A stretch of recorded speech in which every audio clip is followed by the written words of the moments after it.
السلام علیکم ورحمۃ اللہ وبرکاتہ۔ آپ کو بتاتے چلیں کہ پچھلے 2 دن پشاور میں کافی طوفانی بارش تھی، اور ہمارا افطاری کا کام ڈسٹریبیوشن والا بھی کافی اس کی وجہ سے متاثر بھی ہوا، لیکن پھر بھی ذاتیوں نے ہمت کر کے لوگوں کو وقت پر جو ہے افطاری پہنچائی۔ تو ہم 2 دن وہ جو لوگوں کی ہیلپ کرنے والا کام تھا وہ نہیں کر سکے۔ آج پھر ہم نکلے، آج موسم اچھا تھا تو نکلے اسی طرف دوبارہ۔ تو اس کو تلاش میں آج ہم نے دیکھا کچھ بچے کھڑے تھے چھوٹے سے، وہ چٹنی بیچ رہے تھے۔ اور چٹنی یہاں پر یہ بنائی جاتی ہے ادرک، لہسن، دھنیا، ٹماٹر اور سبز مرچ سے۔ یہ بچے یہ چٹنی گھر سے جو ہے پیکٹ بنا کر لائے تھے بیچنے کے لیے، اور بیچ رہے تھے۔ ہم نے جب دیکھا ان کو تو جتنی بھی ان کے پاس تھی کوانٹٹی چٹنی کی، کچھ چھوٹے پیکٹ تھے کچھ بڑے تھے، وہ 30 روپے کا چھوٹا پیکٹ اور 50 روپے کا بڑا پیکٹ بیچ رہے تھے۔ ہم نے ان سے وہ ساری کوانٹٹی خرید لی، بہت خوش تھے، ہنس رہے تھے کہ یہ آج کمال ہو گیا کہ ساری چیز جو ہے وہ بک گئی۔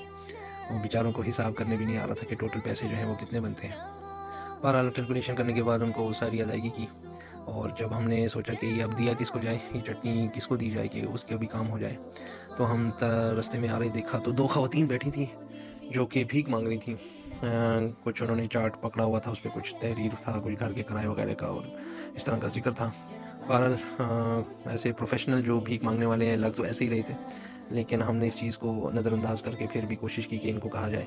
ہم نے ان کو وہ سارا سامان دیا چٹنی کا کہ آپ یہ بیچیں، آپ جتنے میں دل چاہے بیچیں، کوئی مسئلہ نہیں ہے۔ بیچنے والا اس کو 30 اور 50 میں بیچ رہا تھا، آپ سستا بیچنا چاہیں سستا بیچیں، مہنگا بیچنا چاہیں مہنگا بیچیں، جو بھی پیسے آئیں گے وہ آپ کو ہی آئیں گے اور آپ کو فائدہ ہو جائے گا۔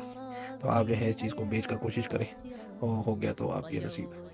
انہوں نے بھی ایگری کیا اور انہوں نے رکھ لیا، اور انہوں نے کہا ہم کوشش کرتے ہیں کہ جتنا ٹائم رہتا ہے افطاری کی طرف یہ بک جائیں۔ پھر ہم وہاں سے واپسی ہوئے، چونکہ 2 دن کا گیپ تھا، ہم نے ایک اور کوشش کی۔ ہم دیکھا ایک ریڈی والے کے پاس تھوڑی سی اسٹرابری رہتی تھی، تقریباً 5.5 کلو۔